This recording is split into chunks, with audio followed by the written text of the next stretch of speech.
I feel like the thing that really stuck out to me is it's almost like there's two histories, like there's two historical contexts in our country, just in what you learn in school and then what your parents tell you and like what you learn.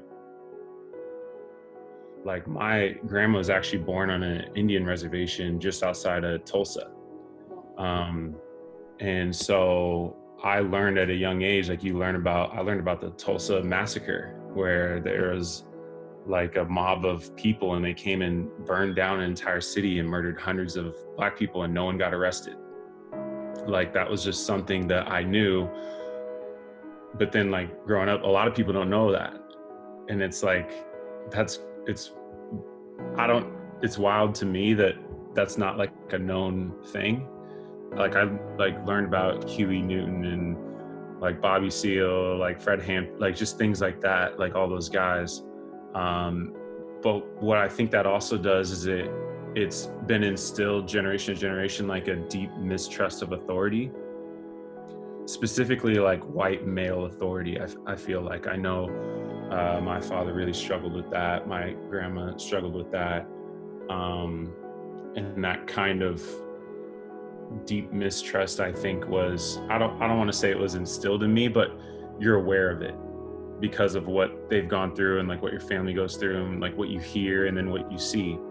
And I'm biracial, so my mom is white.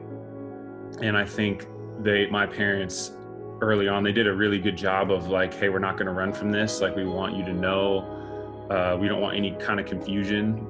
Like as a young man, like I think my mom recognized she's raising Black men.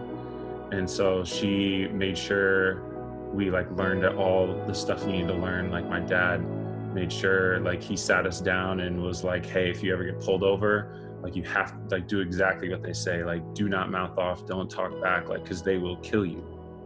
Like they'll kill you, like they'll find a reason. I hear some of the like Black men in our organization saying, hey, I gotta have these conversations with my kids.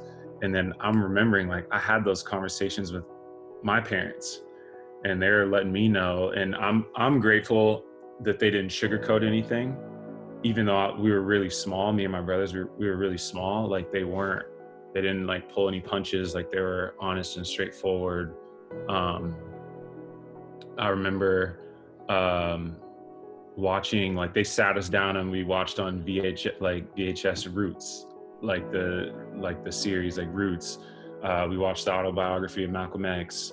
There's a movie called Hurricane about Hurricane Carter, like a man who was a boxer and he went to prison, like wrongfully accused. Like these are like, well, a lot of kids like, yeah, sure, we watch Disney movies, but that kind of stuff was mixed in like when we were kids. So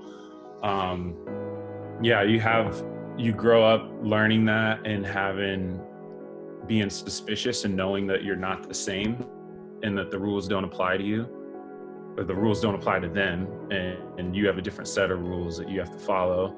And I think being exposed to that stuff early kind of helped with my awareness. Developing that awareness, in some ways, it can save your life. I'm Garrett Jackson, and this is my first year.